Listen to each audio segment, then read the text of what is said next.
kasama si Leon Monroy. Tuloy ka, Lord.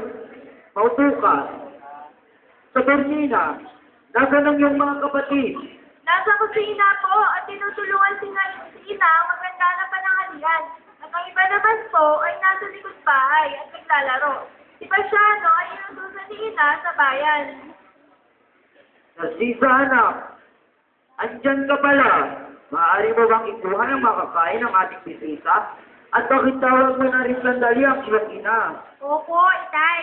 Maiwan ko po muna kayo.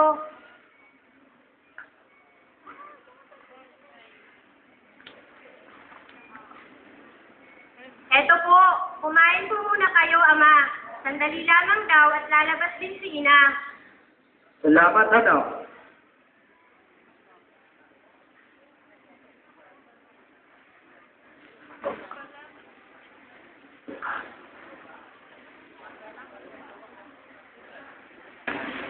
Ayaw na.